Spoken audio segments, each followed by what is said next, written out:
that was sort of the next piece. And then we had been looking at, okay, what's the possibility for our sort of November, December show? What's traditionally the holiday slot?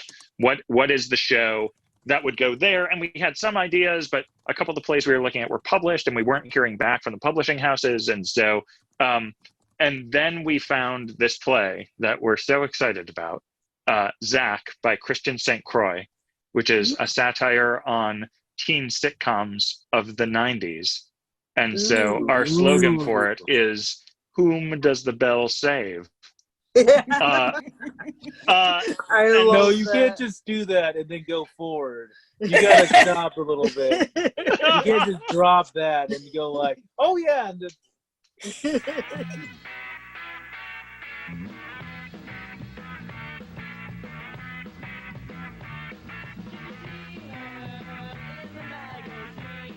You had asked a question about like how what's coming next, right? And what the rest of it. Andrew, you want to jump back in?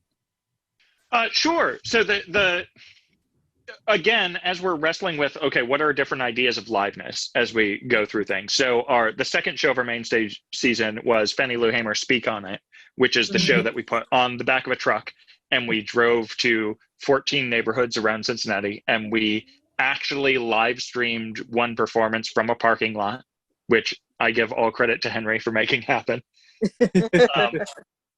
And so it was totally self-contained in the truck, apart from some additional signage that ended up going with house managers. And we, and we also partnered with Cincinnati Get Out the Vote organization to register people to vote at each performance. Awesome.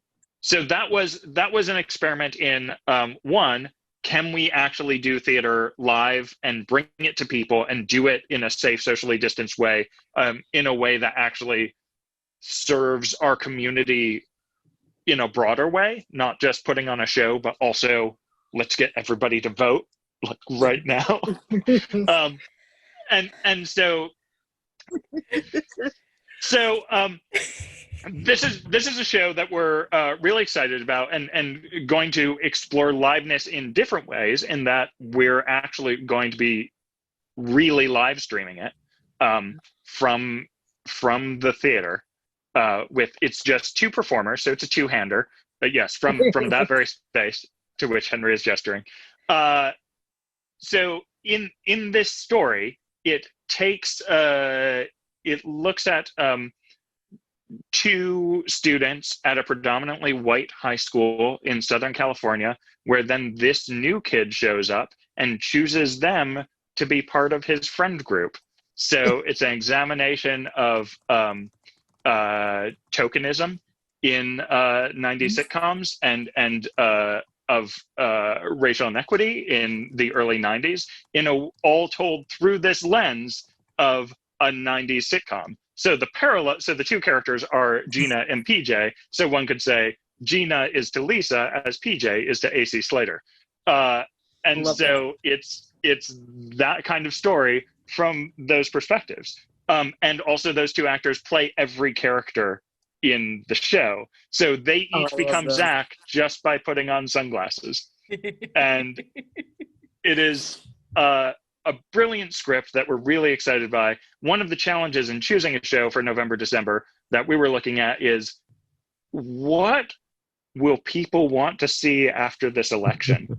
No matter what happens in this election, what is a show that that people will be able to engage in? So some of the things that are so great about this script are it's a comedy that still acknowledges the realities of the world in which we live, and it takes this sort of object of nostalgia from the 90s and wipes the film away so that you can maybe see it clearly for what could be the first time.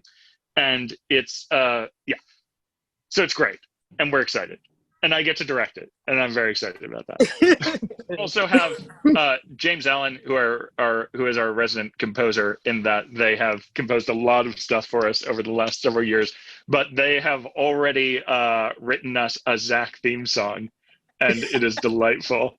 And yes. That sounds awesome. Like, we're huge, like, TV nerds. Along with all our theater nerdness, we are also huge TV nerds, and we've talked often about, like, Saved by the Bell and other 90s shows and the dynamic of a group of friends who doesn't make any sense. Any damn sense. You know what I mean? So, and minimalist theater is, like, our bag. That's one of our favorite things. It's one of the first world. things we agreed upon. Uh, And we don't. You talk about not wanting to get into marital strife.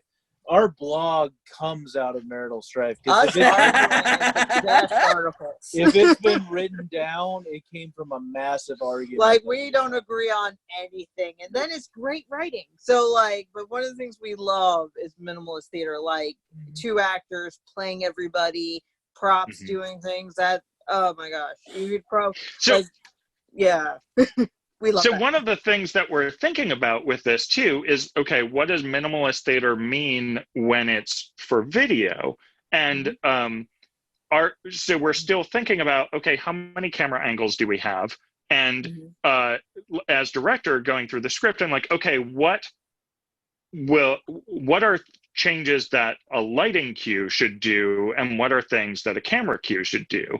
And in part, because lighting design is dramaturgy, and there's no such thing as a close-up when you're on stage. It's just how does the lighting designer shift things? So as a lighting designer, it's also like a struggle for me of like, oh, we could switch to a close-up. He's like, no, that's cheating. Just do a light cue.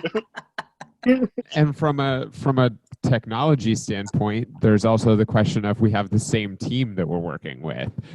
So at this point, the team on this end has pivoted to this whole other set of skills for doing all this pre-recorded work, and my props designer is now all of a sudden designing a poster for a radio play the same day that she's working on actual physical props. And so it's creating a conversation about what does the show need? What does the story of this show of Zack need? And do we want to spend the time to dedicate it on the things that make it theater, when we still need to also have these resources available for the things that get it to our audience right now, which are the things that make it video. So, figuring out what that conversation is, it creates another whole conversation around what is minimalism. And I think that the thing that I've taken away from the last 6 months is that there's definitely can be specialization can definitely serve you really well in this world. If you are a really good painter, that will potentially serve you very well.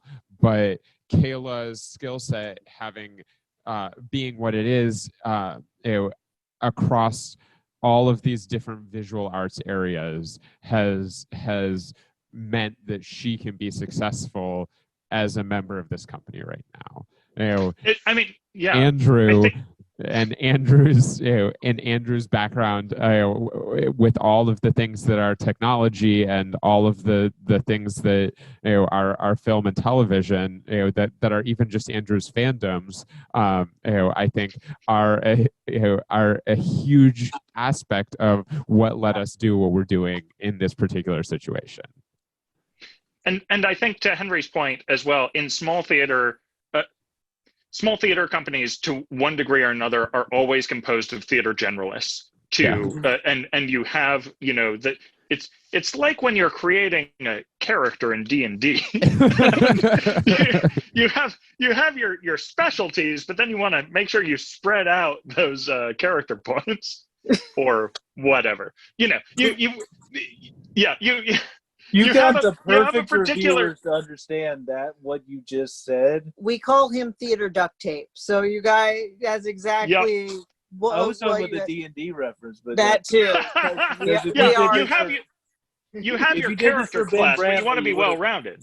Exactly.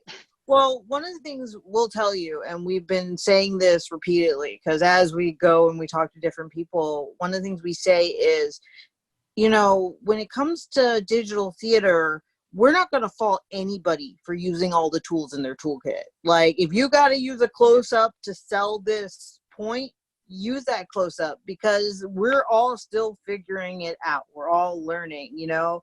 And so, like, yeah, we're all learning, you know. Some of us were made theater duct tape. Some of us became theater duct tape. You know what I mean? And so you're learning to put things together and become those D&D characters who aren't going to die because they didn't have, you know, the proper strength. You made them too weak and too magic-y. And so, yeah, we're learning how to be those creatures now.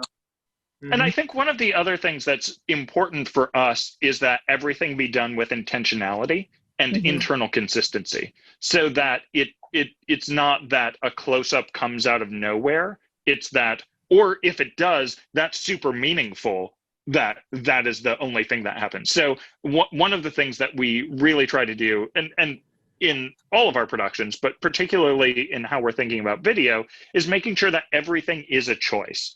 And as you said before, sometimes you do a lot of work to make something look so simple, but along with that, it's like there's an intentionality to each of these decisions that we make. And so sometimes people people might say, well, why didn't you do another camera angle? Oh, you should have done more camera angles. It's like, well, no, there was actually a really specific reason, and it's not necessarily an equipment limitation. It's a distinct choice about what best serves this story and this production and is part of this show.